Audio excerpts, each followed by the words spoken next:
Halo, bagi kalian yang sekarang lagi nyari informasi beasiswa pasca sarjana, pas banget nih. Aku mau sharing tentang beasiswa apa aja yang ada di Korea Selatan.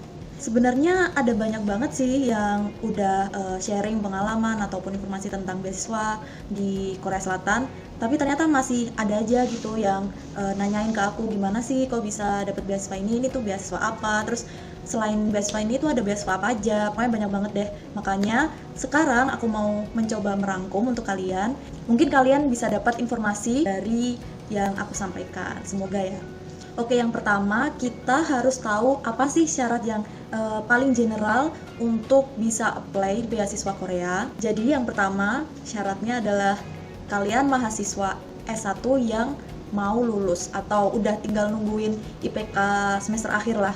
Kalau nggak gitu soalnya nanti ada tuh persyaratan nilai IPK, terus habis itu transkrip dan lain sebagainya. Jadi misal nih kalian target lulusnya itu bulan Maret, target wisuda bulan Maret, terus otomatis kalian mau memulai studi lanjut S2 atau pasca sarjana itu kan di semester berikutnya, yaitu bulan Agustus atau September, karena kan Maret atau April baru wisuda, habis itu baru semester selanjutnya mau masukkan. Nah, kalian daftarnya itu bukan pas Juninya, bukan pas Agustusnya, tapi sebelumnya, semester sebelumnya. Jadi kalau kalian target lulusnya Maret, terus kalian pengen masuk kuliah pasca sarjananya September, berarti kalian daftarnya tuh pas sebelum kalian lulus ini. Jadi daftarnya itu di pas semester sebelumnya. Kalau caseku dulu sih, aku daftarnya pas bulan Februari kalau nggak salah. Jadi target lulus Maret, bulan Februari aku daftar, nanti mulai kuliahnya itu bulan September kayak gitu.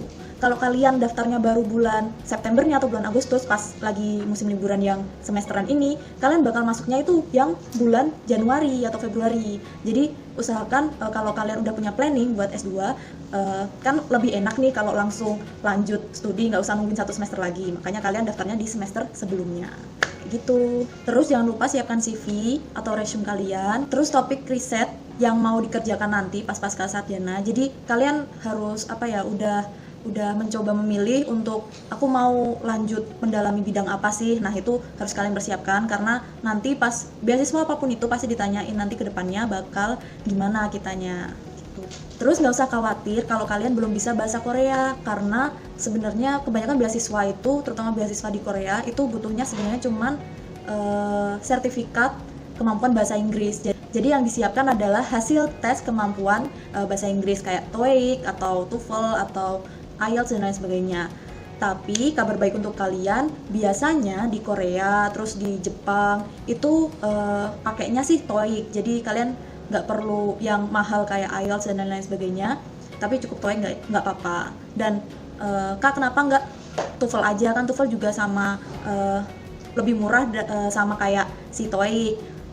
Setauku ya TOEFL sekarang udah nggak terlalu banyak dipakai buat di sini, jadi emang yang paling aman pakai TOEIC gitu. Kalau kalian nggak mau yang kan kayak kalau IELTS tuh mahal bisa 2 jutaan, kalau TOEIC kemarin sih aku lihat masih sekitar 700-an gitu.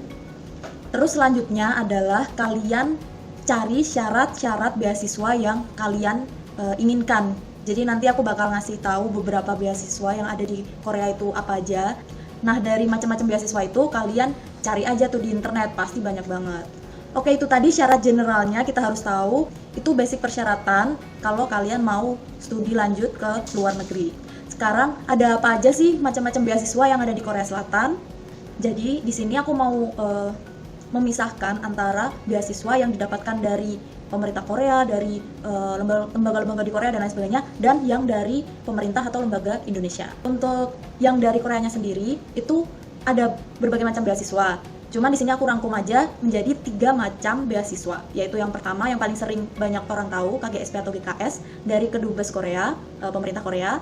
Terus kemudian yang kedua adalah beasiswa universitas dari masing-masing universitas, dan yang terakhir adalah beasiswa profesor atau beasiswa riset atau beasiswa laboratory. Sama aja, aku anggap sama aja karena mirip-mirip ini. Aku bilangnya beasiswa profesor aja ya. Jadi GKS atau KGSP beasiswa universitas dan beasiswa profesor. Nah, kalau yang di Indonesia atau dari Indonesia itu ada dari pemerintah, Dikti ada, terus ada dari berbagai lembaga penyedia beasiswa juga di Indonesia kayak contohnya yang paling sering kita dengar adalah LPDP. Jadi aku mulai dulu buat bahas yang beasiswa yang dari Korea dulu ya. Yang pertama tadi adalah GKS atau KGSP, yaitu berasal dari pemerintah Korea atau Kedubes Korea, dan dia itu buka beasiswa untuk dari semua negara. Jadi sebenarnya nanti itu bakal diseleksi lagi setelah seleksi per negara, terus habis itu diseleksi lagi di antara berbagai negara, kayak gitu simpelnya. Nah, nanti aku bakal cantumin link di deskripsi untuk kalian bisa langsung lihat sendiri beasiswa GKS atau KGSP itu kayak gimana sih. Jadi di sini ada dua macam jenis beasiswa GKS atau KGSP. Yaitu yang pertama adalah dari embassy, pendaftaran lewat embassy, atau pendaftaran lewat universitas. Bedanya apa, Kak? Jadi yang lewat embassy ini, kalian yang berada di Indonesia langsung aja submit di Kedubes Koreanya langsung. Jadi Kedubes Korea di Indonesia kan ada di Jakarta tuh. Nah, kalian langsung aja datengin dan ngasih form atau dokumen-dokumen untuk submission atau pendaftaran. Semua dokumen dan informasi ada di website, jadi nggak usah aku jelasin lagi, nanti kalian langsung ke website aja. Terus yang satunya adalah dari lewat universitas. Jadi selain bisa lewat embassy atau lewat kedubes, kita juga bisa lewat universitas. Gimana caranya? Jadi sebenarnya universitas ini modelnya nanti kayak pemilihan SNM-SBM. Jadi kita disuruh nyantumin 3 pilihan universitas kita yang bermitra atau sudah dicantumkan listnya oleh pemerintah Korea, oleh KGSP. Di website semuanya pasti udah lengkap. Nah, enaknya beasiswa ini tuh apa? Karena ini tuh dari pemerintah, jadi beasiswa ini tuh paling enak masalah keuangannya. Jadi kita dikasih biaya hidup per bulan, tapi semuanya udah ditanggung kayak SPP, tuition fee, terus habis itu kita dibeliin buku-buku juga, terus tiket pulang pergi setelah masa belajar itu juga ditanggung oleh pemerintah Korea. Jadi kita tuh udah dapat bersihnya gitu loh. Kita dapat per bulan itu udah buat hidup kita aja di sini. Jadi semuanya udah dibiayain, terus kita dapat duit lagi. Itu yang paling enak. Terus kemudian yang kedua adalah dia juga ada beasiswa untuk S1 dan diploma. Jadi nggak cuma pasca sarjana aja, tapi dia juga ada beasiswa untuk sarjana atau diploma. Orang-orang yang dari jurusan sosial juga bisa apply lewat beasiswa ini. Jadi kan kebanyakan kan pasti nanya, aku jurusan ini, bisa nggak ya apply ini? Dan jawabannya adalah bisa kalau di GKS atau KGSP ini. Terus kekurangannya apa? Jadi menyambung yang tadi, karena semua jurusan bisa, tetapi ada beberapa yang nggak bisa sebenarnya, yaitu bukan jurusan sosial, cuman jurusan-jurusan yang masa studinya lebih lama dari biasanya. Tapi ini sebenarnya case-nya buat S1 sih. Kalau S2 kan pasti 2 tahun, S3 3 tahun sampai ya tergantung lah ya. Cuman kalau yang ini khusus S1 itu ada beberapa jurusan yang nggak dibolehin, soalnya masa studinya terlalu lama. Apa aja jurusan itu? Jurusannya adalah kedokteran, farmasi dan sebagainya, keluarganya ini semua. Terus ada juga arsitek. Jadi di sini tuh masa studinya ini udah lama. Jadi mungkin karena itu jadinya tidak dibuka oleh pemerintah untuk jurusan-jurusan tersebut. Dan yang kedua, jadi beasiswa ini mewajibkan seluruh penerima beasiswa untuk belajar bahasa Korea dulu 1 tahun sebelum masa studinya. Jadi kalau misal pasca sarjana S2 kan 2 tahun tuh, berarti dia bisa 3 tahun di sini. Karena yang 1 tahun ini cuman buat belajar bahasa Korea aja. Jadi dia belum mulai kuliah nih. Nah, kenapa aku masukin kekurangan? Ini sebenarnya tergantung tiap orang. Jadi karena aku pengen cepet selesai masa studi, maksudnya nggak terlalu lama, dan bagiku kalau belajar bahasa bisa berbarengan aja sama kuliah, jadi menurutku itu sebuah kekurangan. Cuman bagi beberapa orang emang itu dimasukkan suatu kelebihan karena mereka kan jadi bisa lebih fluent, lebih lancar berbahasa Korea, terus bisa lebih mengerti budaya Korea dan lain sebagainya. Itu juga bagus, itu bagiku juga bagus. Cuman karena aku memilih untuk tidak terlalu lama berada di masa studi, jadi aku masukin kekurangan. Jadi itu tergantung kalian. Kalau menurutku sih mungkin kalian kebanyakan pengen berada di Korea ya. Jadi mungkin ini adalah salah satu kelebihan juga yang bisa kalian dapatkan di sini.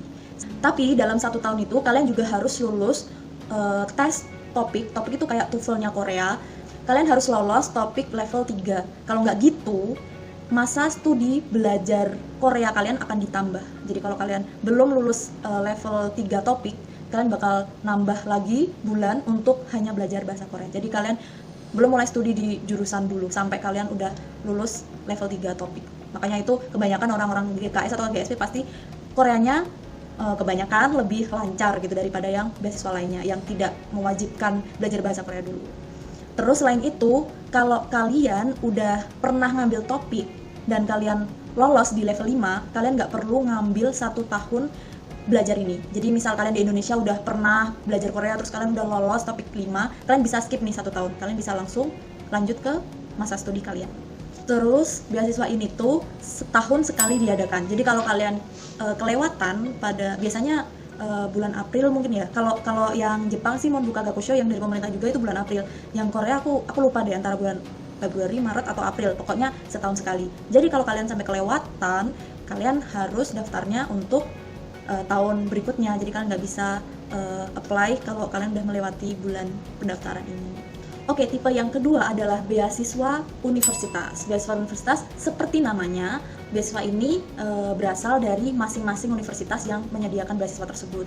Jadi setahuku beasiswa ini tuh nggak full ya. Jadi dia cuman beasiswa in SPP aja. Jadi bukan, kalau GKS atau KGSP tadi kan per bulan dibayar, makanya per bulan digaji, per bulan dikasih biaya hidup, dan semua SPP terus buku dan lain-lain ditanggung oleh pemerintah. Beasiswa universitas ini dia cuma sediain beasiswa SPP aja, jadi dia nggak ngasih duit, dia nggak ngasih biaya hidup dan lain-lain, ya kayak beasiswa biasa. Kalau kalian melewati syarat beasiswa tersebut, kalian akan mendapatkan beasiswa mungkin partial funded atau full funded, itu tergantung masing-masing universitasnya. Cuman setauku kebanyakan itu partial sih, jadi sebagian. Jadi misal SPP kalian tuh 2 juta won atau 4 juta won, terus kalian cuman bayar 2 juta karena kalian dapat beasiswa, dan biaya hidup dan lain-lain nggak ditanggung, jadi ya cuman kayak beasiswa biasa gitu. Nah, cara nyari informasi beasiswa ini langsung aja cari di website masing-masing universitas. Misal yang aku tahu itu Yonsei ya, Yonsei itu buka beasiswa universitas juga, nanti linknya aku kasih di deskripsi. Selain Yonsei juga ada banyak, cuman yang Yonsei itu kebetulan aku lagi tahu soal hal itu karena dia cantumin kalau apa itu untuk undergraduate juga ada, untuk pasca sarjana S2 S3 itu juga ada, dan dia tuh seingatku partial funded juga, jadi cuman SPP aja. Kelebihannya apa aja? Yang pertama tadi ada yang buat undergraduate juga, buat S1. Terus yang kedua, dia itu ada jurusan sosial juga. Jadi banyak banget jurusan sosial juga, tergantung masing-masing universitasnya. Kekurangannya udah aku sebutin tadi, dia nggak ngasih biaya hidup ke kita, dia cuman ngasih beasiswa dalam bentuk diskon SPP aja. Itu pun biasanya nggak full ya, kebanyakan. Jarang banget yang full, setauku ya. Kemudian kekurangan yang kedua adalah informasinya jarang kita dapat. Misal kalau kita itu nggak nyari, kita nggak bakal dapat informasi itu gitu loh. Jadi kalian yang pengen beasiswa ini cari aja langsung untuk per universitasnya itu kayak gimana. Oke, yang terakhir atau yang ketiga untuk yang dari Korea adalah beasiswa profesor atau beasiswa laboratorium atau beasiswa riset, sama aja menurutku ya. Aku akan rangkum ini. Jadi beasiswa profesor ini seperti namanya, dia itu berasal dari profesornya langsung. Jadi kita dibiayain oleh profesor kita masing-masing kayak gitu. Nah, biasanya beasiswa ini tuh ada yang campuran, ada yang enggak. Jadi ada yang namanya beasiswa PK21, PK21. Jadi ada yang beasiswa profesor ini dia mencampurkan antara beasiswa PK21 terus sama beasiswa yang dari labnya sendiri sama beasiswa dari profesornya sendiri. Jadi per masing-masing beasiswa ini sih nggak terlalu gede ya, cuman kalau digabungkan jadinya ya lumayan, setara sama gaji atau biaya hidup per bulan yang dikasih GKS atau KGSP. Nah, cara untuk daftar beasiswa ini tuh gimana? Ada 2 macam. Yang pertama, kalian langsung nyari profesor sendiri. Jadi kalian searching dari universitas yang pengen kalian cari, kalian lihat jurusannya, kalian lihat profesornya, kalian lihat bidang risetnya apa. Kalau kalian tertarik untuk menanyakan apakah ada beasiswa dari profesor tersebut, kalian langsung aja email profesor tersebut dan kalian kasih tahu, kalian perkenalan dan lain sebagainya. Dalam bahasa Inggris mungkin bisa, tapi kalau kalian sudah bisa bahasa Korea mungkin ya lebih baik pakai bahasa Korea. Kebanyakan profesor pasti ngerti sih kalau bahasa Inggris. Terus itu cara yang pertama, kalian langsung nyari profesornya, kalian langsung kontak orangnya. Banyak banget contoh di internet. Terus yang cara kedua adalah ini laboratoriumnya atau profesornya atau model risetnya itu yang mencari kita, bukan mencari kita sih sebenarnya. Banyak banget poster kayak sedang dibuka pendaftaran beasiswa S2 di universitas ini itu dengan masa studi sekian, dengan gaji per bulan sekian, dengan profesor siapa dan risetnya apa aja, itu biasanya ada juga. Jadi yang model pertama tadi kita yang nyari, yang model kedua itu kita nyari juga sih, tapi nyari poster. Jadi kita nyari informasi-informasi beasiswa yang emang udah dibuka secara resmi. Kalau yang satu tadi kan nggak resmi tuh, maksudnya nggak resmi adalah kita seperti menanyakan kepada profesor, terus kasih tahu juga jangan lupa riset kalian yang tadi aku sebutin di general persyaratan tadi. Kalian harus tahu apa yang mau kalian lakukan di S2 nanti.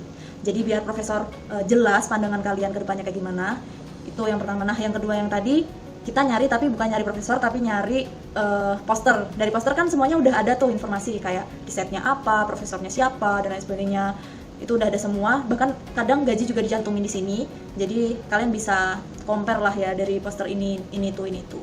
Nah, terus ada yang nanya, dapatnya poster-poster ini tuh dari mana sih, Kak?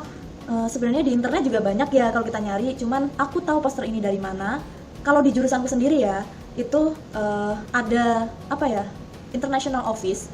Mungkin masing-masing universitas kalian di S1 punya International Office juga. Dan di International Office-ku di S1 itu dia selalu update gitu loh, selalu update beasiswa luar negeri, nggak cuma Korea. Jadi kita taunya dari situ, aku taunya dari situ informasinya.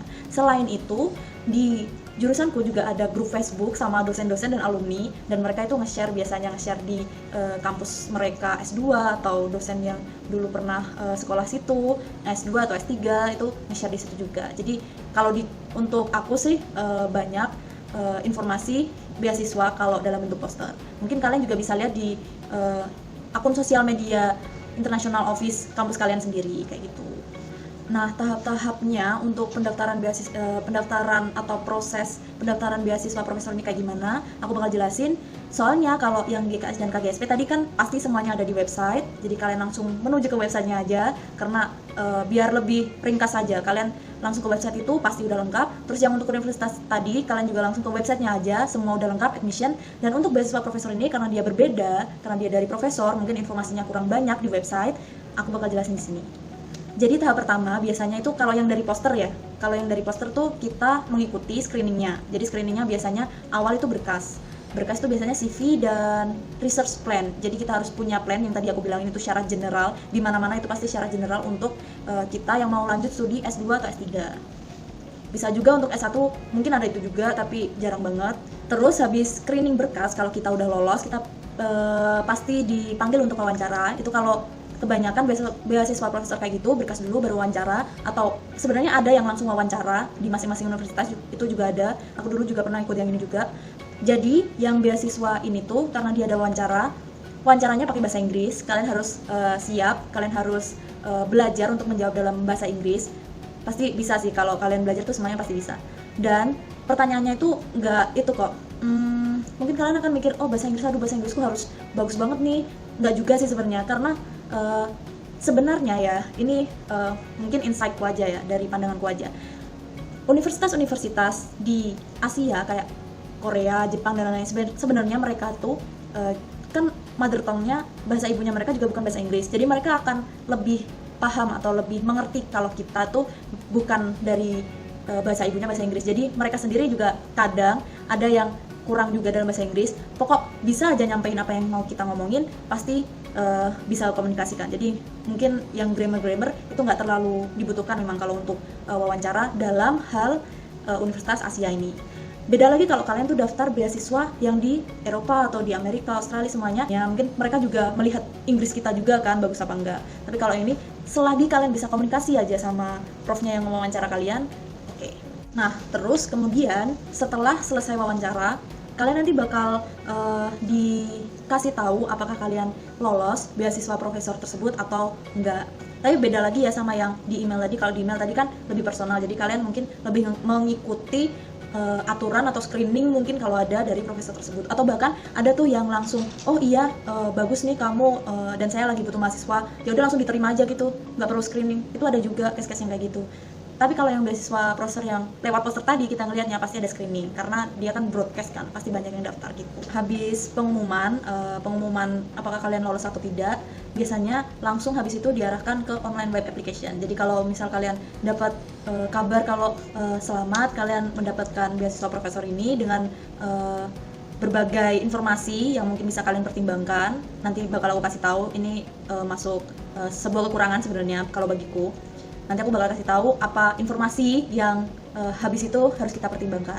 Jadi karena kita udah masuk beasiswa profesor, pasti profesor udah menjamin kan di sini. Cuman kita tetap harus daftar sendiri di websitenya. Dan biasanya kalau kayak gitu biaya pendaftaran di webnya itu kita yang tanggung sendiri. Nah, biaya pendaftaran di web itu tergantung universitasnya. Jadi kalau menurutku ya, di Korea itu lebih murah emangan daripada di US atau Eropa.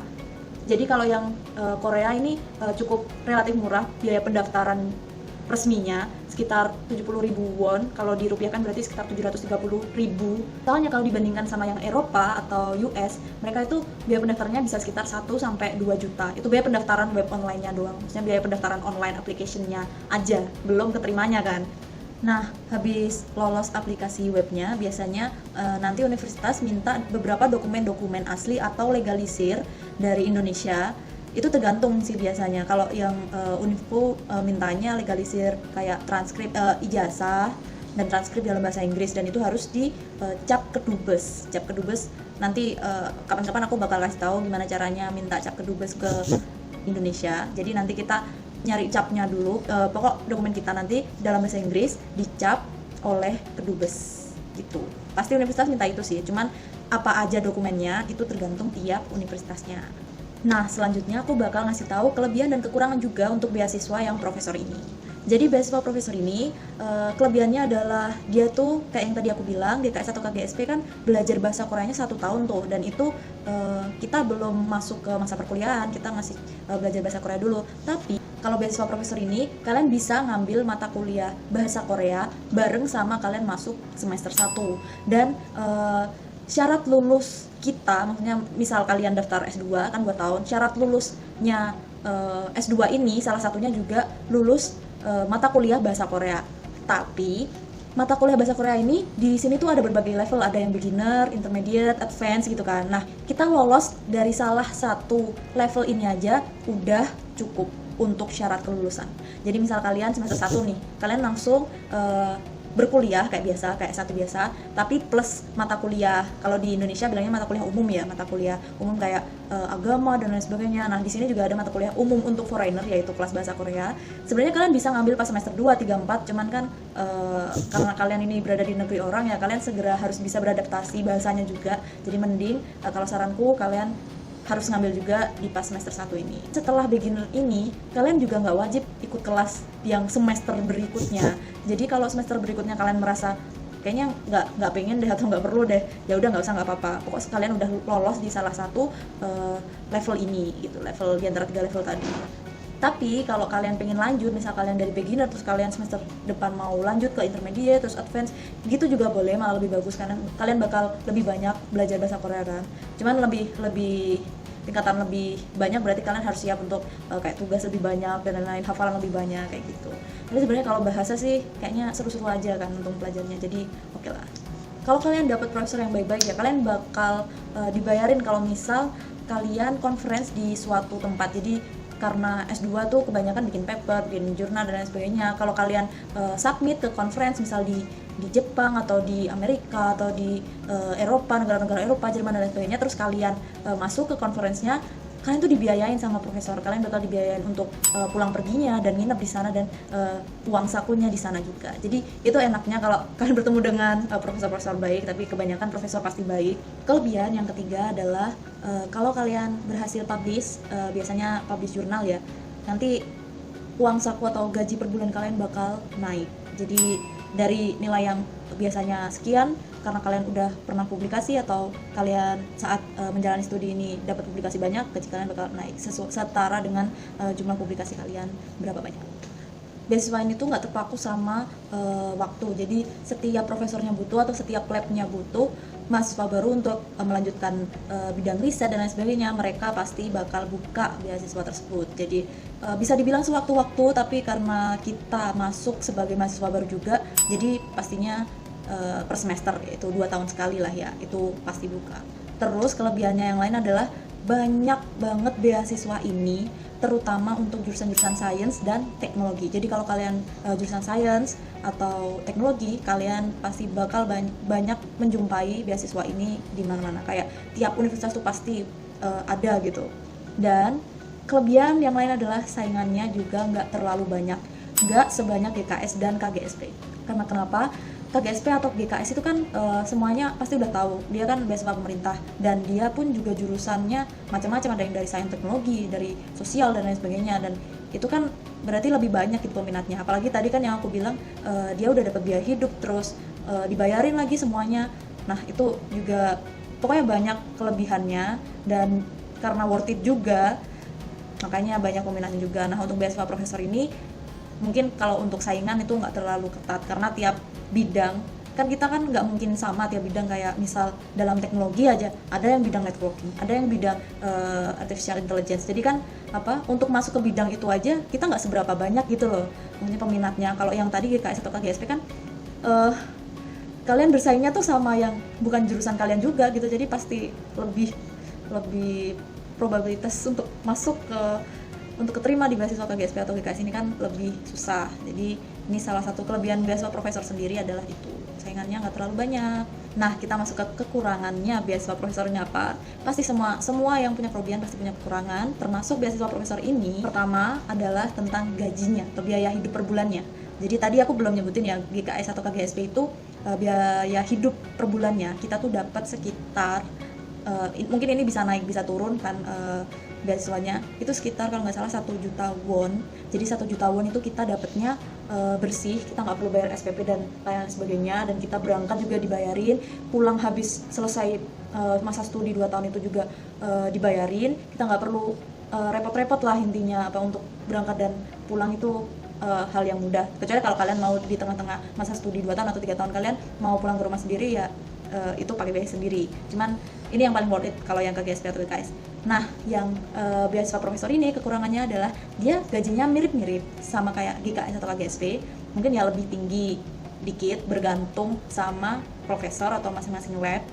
Biasanya kalau beasiswa master atau S2 tuh sekitar 1,2 sampai 1,4 tergantung sih, 1,1 sampai 1,3 sih, 1,1 sampai 1,3 untuk yang beasiswa master, sekitaran range segitu kalau kalian dapat dari beasiswa profesornya. Terus kalau yang untuk PhD biasanya sekitar 1,4 sampai 1,6 mungkin, kok lebih tinggi ya jelasnya daripada master. Nah tapi walaupun dia lebih tinggi juga daripada si GKS atau KGSP ini, dia tuh belum mencakup uang untuk bayar SPP, terus buat berangkat ke sini, pulang dan lain sebagainya, dia belum mencakup itu semua. Jadi kita harus bayar sendiri itu. Nah itulah salah satu kekurangan beasiswa profesor. Tetapi juga nih, walaupun kita dapat segitu nih, dapat 1,1, 1,2, 1,3 untuk master, dia tuh kalau kita tabung buat bayar SPP, buat bayar asrama mungkin, terus biaya hidup kita, itu tuh cukup gitu loh. Kalau bagiku dan teman-temanku semuanya yang beasiswa profesor tuh cukup. Bahkan kita bisa menabung kalau kita hemat. Jadi hemat itu kayak kita masak nasi sendiri, terus kita mungkin nggak terlalu sering beli makan di luar atau jajan. Bisa jajan kok, bisa jajan dan tetap hemat bisa. Cuman ya emang itu manage keuangannya harus bagus juga. Jadi kalian bisa nabung juga sebenarnya.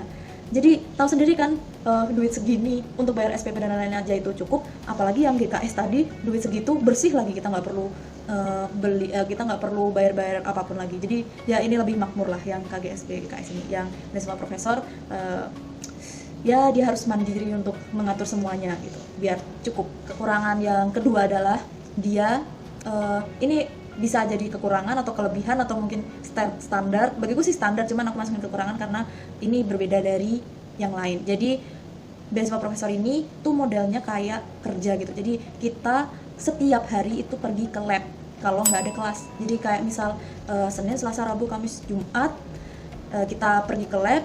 Biasanya jamnya tergantung labnya masing-masing, jam kerja labnya masing-masing. Ada yang mulai jam 9 pagi sampai jam 6 malam, ada yang jam 9 sampai jam 9 malam juga. Jadi 9 to 9, 9 to 6, ya pokoknya macam-macam lah. Ada yang terserah mau datang siang juga nggak apa-apa, itu bergantung labnya masing-masing, kebijakan labnya masing-masing. Nah kan modelnya kayak kerja tuh, jadi kalau kita lagi nggak ada kelas offline, kita harus ada di laboratorium kayak gitu.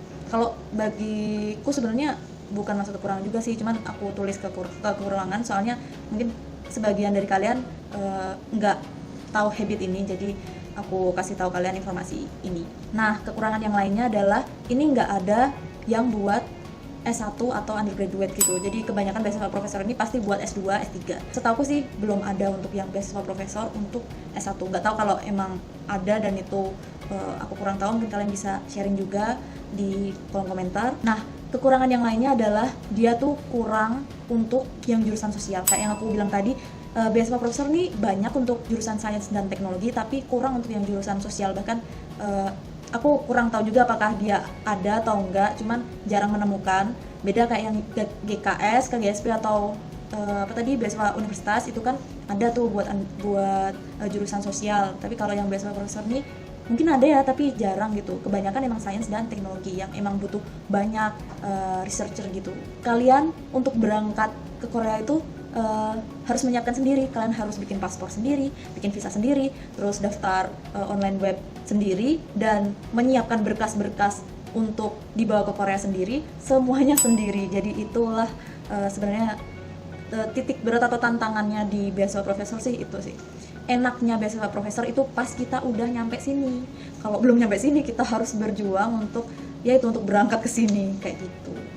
Banyak banget ya ternyata informasi dari beasiswa yang ada di Korea yang berasal dari lembaga atau profesor atau pemerintah Korea. Nah, untuk yang dari Indonesia nih aku cuman sekilas aja ya, soalnya banyak website juga yang bisa kalian lihat. Yang dari Indonesia nih, yang dari lembaga ada dari LPDP nanti aku cantumin juga websitenya di deskripsi, jadi kalian bisa langsung lihat bagaimana cara mendaftarnya, bagaimana model screeningnya kayak gimana, terus diterimanya berapa orang dan sebagainya, itu semua ada di website. Nah, di sini aku summary aja untuk yang LPDP ini, karena LPDP ini dari lembaga beasiswa yang ada di Indonesia. Jadi LPDP ini intinya dia tuh ada tiga step ya. Yang pertama, kalian nyari dulu nih mitra universitas LPDP yang ada di Korea dulu. Jadi LPDP kan nggak mencakup semua universitas nih. Kalian harus nyari dulu universitas yang kalian pengen. Misal kalian pengen di Korea, terus kalian lihat list universitas yang bermitra dengan LPDP ini di website LPDP juga. Jadi kalian ngeliatin dulu apakah yang kalian pengen universitasnya itu ada di list itu. Kalau nggak ada berarti ya nggak support lah beasiswanya. Tapi kalau ada berarti oke, kalian bisa mendaftar beasiswa ini juga. Mirip-mirip kayak beasiswa profesor. Kalian kalau misal pengen masuk semester ini nih, mulai masuk semester September atau Agustus ini, kalian daftarnya itu bukan yang mau Agustus atau mau September, tapi soalnya kan LPDP tuh ada screening proses juga, jadi akan lebih lama. Jadi biasanya tuh kalau daftarnya tahun ini, berangkatnya tahun depan. Biasanya kayak gitu. Nah, buat yang selain LPDP kayak beasiswa dari pemerintah dan lain-lain sebagainya, banyak juga. Kalau yang dari pemerintah aku malah kurang tahu ya, soalnya aku kemarin juga sempat nyari informasi yang pemerintah itu, tapi aku nggak tahu apakah websitenya berubah atau gimana, karena kan kementerian kita baru berubah pas tahun kemarin kan, jadi mungkin ada sedikit perubahan dalam model beasiswanya. Pokok kalian bisa nyari juga di internet kalau masalah itu. Dan lembaga-lembaga lain selain LPDP juga banyak banget, kalian pasti banyak tahu juga tentang itu, kayak di iklan-iklan biasanya kan, terus di universitas biasanya juga dikasih brosur dan lain sebagainya dari lembaga ini untuk beasiswa dan lain sebagainya. Itu pasti banyak banget. Oke, kayak gitu aja semuanya. Mungkin aku bakal ngasih tahu yang terakhir tuh tentang probabilitas masuk keterima ke GSP atau GKS dan beasiswa profesor. Aku lebih menitik beratkan ini karena mereka nggak hampir mirip sih, cuman mereka sama-sama bisa dipertimbangkan lah ya. Kalau yang universitas tadi, beasiswa universitas tadi, itu kan aku bilang nggak dikasih biaya hidup per bulan, tapi dia dikasih beasiswanya kayak diskon SPP gitu, juga boleh kalau kalian mau. Cuman yang model digaji per bulan, model dikasih biaya hidup per bulan itu ada dua itu tadi, GKS atau KGSP dan beasiswa profesor. Ini menurut kalkulasiku aja, jadi mungkin sekitaran 500 atau 1000 orang yang mendaftar GKS atau KGSP pada tahun yang sama. Terus diterimanya itu cuman sekitar, kalau undergraduate 120, yang graduate itu lebih banyak 580, tapi itu bakal diseleksi lagi per negaranya. Jadi kan nggak cuma Indonesia doang, dan itu nanti bakal diseleksi sama negara-negara lain gitu. Jadi ujung-ujungnya nanti yang keterima cuma sekitar 2 atau 3 dari Indonesia untuk yang undergraduate, dan sekitar mungkin lebih banyak yang graduate nih 15 sampai 25 orang gitu. Jadi dari yang 500 sampai 1000 terus di itu lagi jadi 500 sama 100 tadi kan yang graduate sama graduate, terus di press lagi, di screening lagi, dibandingin lagi sama yang negara lain, dan ujung-ujungnya yang dapat ya cuma 2 sampai 3 orang untuk undergraduate dan 15 sampai 25 orang untuk graduate. Itu nilainya nggak pasti ya, jadi kalian harus tetap update untuk GKS dan GKS atau KGSP ini di websitenya. Mereka mau nerima berapa orang sih untuk beasiswanya kayak gitu. Kalau yang beasiswa profesor nih pasti berbeda-beda tiap jurusannya atau tiap labnya atau tiap profnya, itu pasti beda, soalnya yang daftar kan pasti nggak seluruh Indonesia kan. Jadi kalau case yang aku dulu itu yang mendaftar sekitar 100-an orang, nggak tahu detailnya berapa, terus keterima lanjut untuk wawancara itu 15 orang, terus habis itu baru yang keterima itu 2 orang, karena yang sedang butuh profesornya cuman butuh 2 orang aja kayak gitu. Jadi itu tergantung kebutuhan profesor berapa. Kalau labku dulu, kalau beasiswaku dulu kan dari lab kan, jadi namanya nama lab, dan lab itu dibawahin 4 profesor. Jadi yang butuh nih profesor yang ini butuh 1, ya profesor yang ini butuh 1, jadi kan total 2. Jadi itu tergantung profesor-profesor yang tadi kalian cari atau kalian dapatkan dari informasi poster, itu tergantung kebutuhan mereka kayak gitu. Bisa aja mereka ngambilnya lebih dari 2 atau 3, atau bisa jadi 1 doang gitu. Kalau aku bilang sekitar segini aja sih, jadi sekitar 100-an, terus yang keterima 2 orangan kayak gitu. Normalnya mungkin segitu, ada yang mungkin pendaftarnya lebih banyak atau lebih sedikit tergantung dengan jurusannya dan pesaing-pesaingnya. Oke, semoga informasinya bermanfaat untuk kalian semua yang sedang mencari informasi tentang beasiswa yang ada di Korea Selatan itu apa aja. Mungkin kalau bagi kalian yang sudah menerima beasiswa dan lain-lain sebagainya, merasa informasinya ada yang kurang atau ingin ditambahin, silakan langsung tambahkan aja di kolom komentar. Kalian kasih saran informasi apa yang pengen kalian dapatkan. Kalau aku bisa mencari informasi itu untuk kalian, aku bisa deliver itu untuk kalian. Semoga itu bermanfaat untuk kalian. Terima kasih.